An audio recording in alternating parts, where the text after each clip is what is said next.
Bienvenidos a Reunión Aliza. La creación de partidos políticos satélites o secundarios y, por otro lado, la colocación de miembros del partido político de gobierno, el partido político fraudulento dominante, en los espacios dentro de la institución electoral, son los elementos más grandes y más fuertes y más contundentes que demuestran un fraude electoral. Primero, por un lado, la creación de un partido político satélite o secundario demuestra ante el mundo y ante la población de que hubiera supuestamente algo de electividad. Por supuesto, como son partidos políticos que simplemente están ahí para adornar la papeleta, lo único que hacen es dar fe de que son algo de elegibles. Sin embargo, por supuesto, sabemos que no lo son, porque ante la eventualidad de que fueran elegidos o tuvieran alguna representación, por supuesto van a ser aliados estrechos del partido gobernante, el partido fraudulento.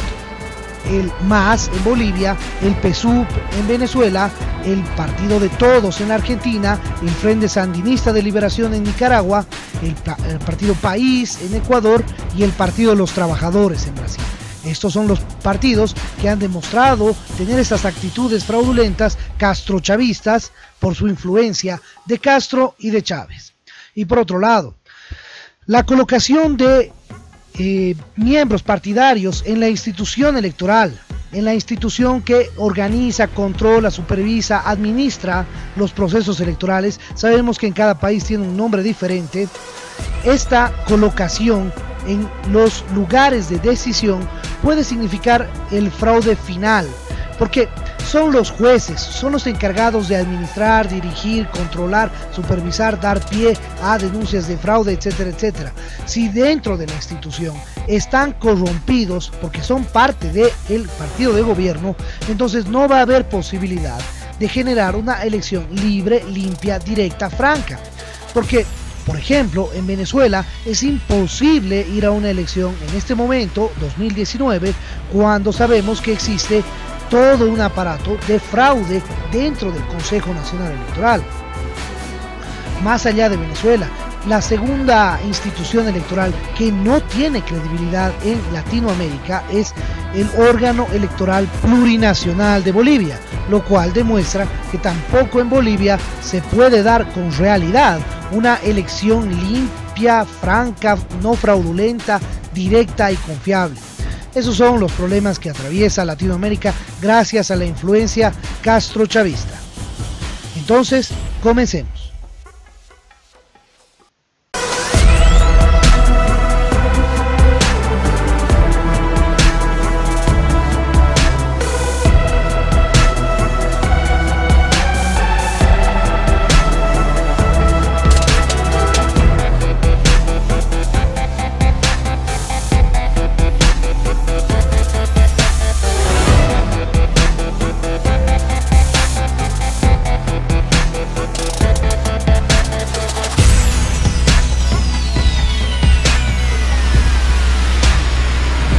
Ni con votos ni con balas entrará más nunca Miraflores.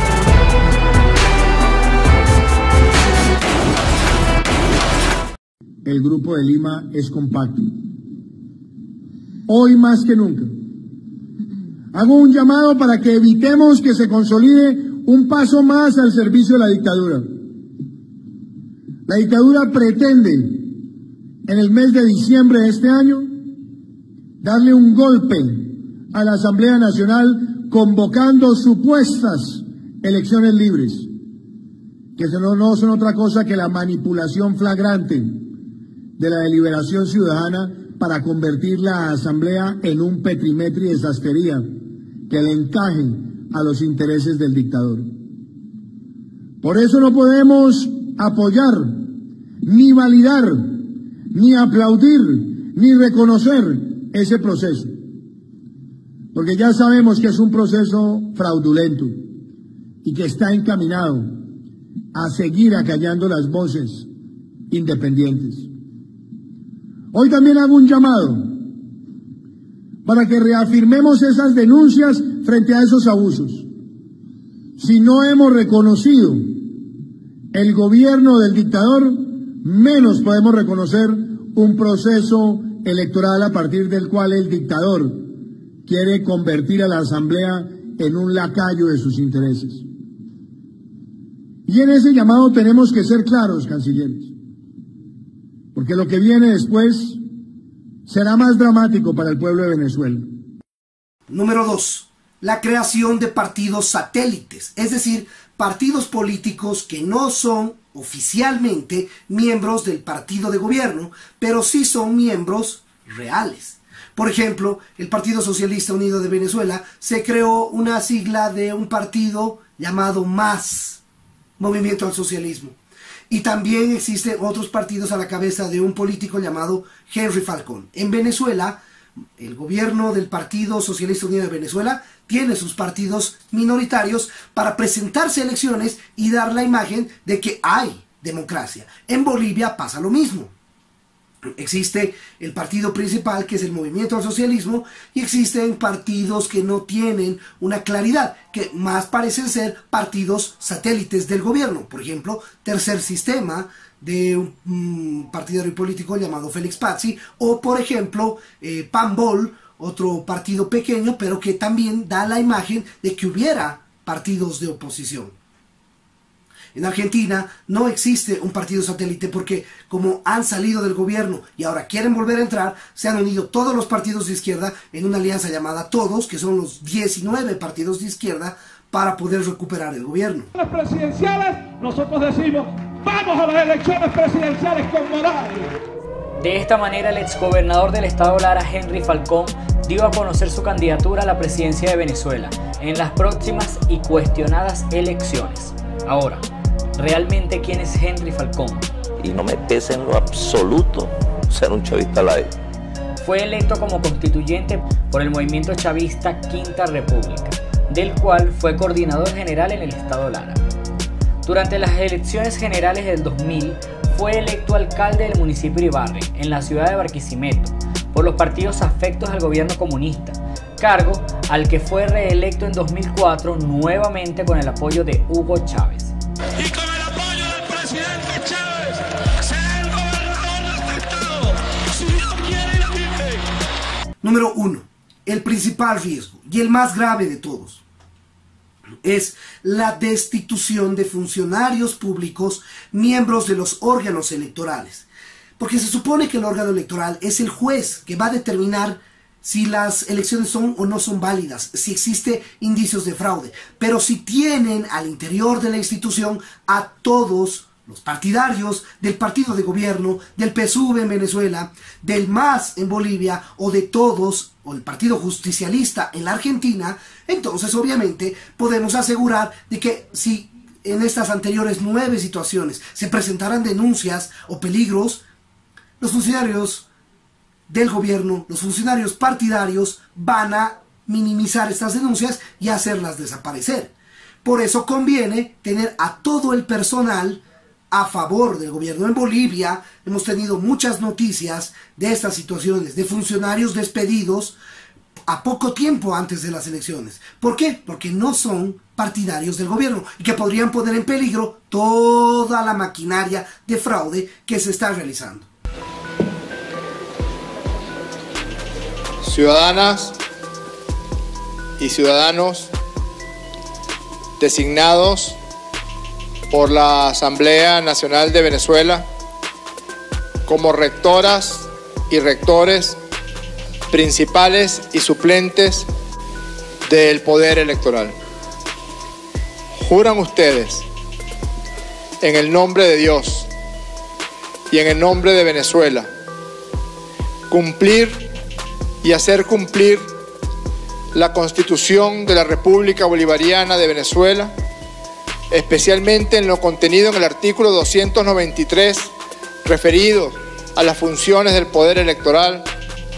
A ver, comencemos. Veamos esta lista. En primer lugar tenemos a Pedro Enrique Calzadilla Pérez, quien sería el presidente del nuevo Consejo Nacional Electoral. Un chavista total, un chavista acabado, un chavista de origen incluso, porque fue ministro de Cultura de Hugo Chávez. ¿no es cierto? Entonces también fue ministro de Educación Universitaria de Nicolás Maduro. En el 2013 al 2014 fue coordinador internacional de la red de intelectuales de movimientos sociales de izquierda. Por tanto, Pedro Calzadilla, un chavista como no hay otro. De igual manera tenemos a Tania D'Amelio.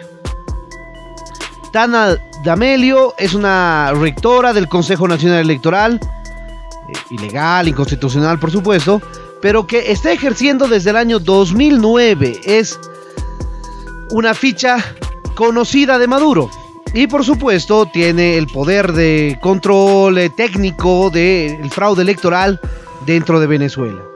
Tania D'Amelio está sancionada por Estados Unidos y por la Unión Europea. Así que chavista total, chavista conocida además.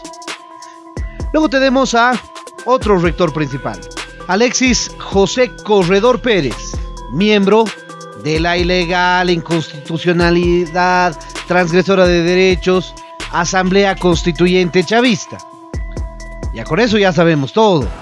Pero adicionalmente fue ese personaje que trató de llevar adelante la designación de nuevos miembros del Consejo Nacional Electoral en 2020, que como sabemos fue truncada porque el Tribunal Supremo de Justicia designó de manera totalmente arbitraria a estos miembros del Consejo Nacional Electoral que existía. Aquí tenemos a un colaboracionista, de la oposición colaboracionista, ¿no? Enrique Octavio Márquez Pérez, respaldando la candidatura presidencial de Henry Falcón en el 2018. Diputado en la Asamblea del 2015 por el partido Un Nuevo Tiempo.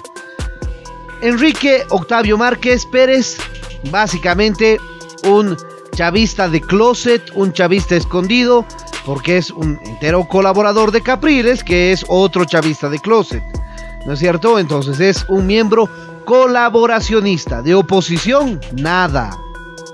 Finalmente tenemos a otro colaboracionista de Capriles, Roberto Antonio Picón Herrera, prisionero político en el 2017, lo cual nos hace pensar mucho, técnico electoral de la Mesa de la Unidad Democrática, y en 2012 fue coordinador nacional de análisis y seguimiento del comando de campaña de la candidatura de Capriles. Aquí no hay donde perderse, colaboracionista también. Menos podemos aceptar el nombramiento de un Consejo Nacional Electoral en Venezuela de una forma completamente ilegítima por una Asamblea Nacional absolutamente ilegítima. Pero eso es absolutamente ridículo, eso es absurdo desde el comienzo al fin. Por otra parte, en Bolivia, a partir de octubre de 2018, comenzaron a realizarse despidos masivos de funcionarios dentro del órgano electoral plurinacional. En el Tribunal Supremo Electoral se despidieron alrededor de 40 funcionarios, incluidos oficiales del registro civil, directores del área informática, directores del padrón electoral, especialistas en materia de regulación de procesos electorales y por supuesto también se retiraron magistrados del Tribunal Electoral, vale decir, las máximas autoridades, porque no estaban de acuerdo con las actividades que se realizaban con la llegada de la nueva presidenta del Tribunal Electoral. Entonces, así como en Venezuela, también en Bolivia y en Nicaragua, no se tiene ninguna credibilidad, ninguna confianza. La población entiende y sabe que los procesos electorales son fraudulentos. Esa es una realidad, especialmente en estos tres países, de una manera un poco menor en Argentina, Brasil y Ecuador, como lo vamos a ver en el siguiente video. Espero les haya parecido interesante y que por favor compartan la información, porque es sumamente importante compartir para que la población conozca esta situación y hagamos algo, hagamos control ciudadano, hagamos todo lo que sea necesario para evitar los riesgos de fraude electoral. Esto fue todo por el video de hoy, espero les haya parecido interesante. Suscríbanse si aún no se han suscrito, activen la campanita para poder recibir nuestras notificaciones, déjanos tu comentario y en este sentido estaremos pronto con un nuevo análisis aquí en Ronnie Analiza.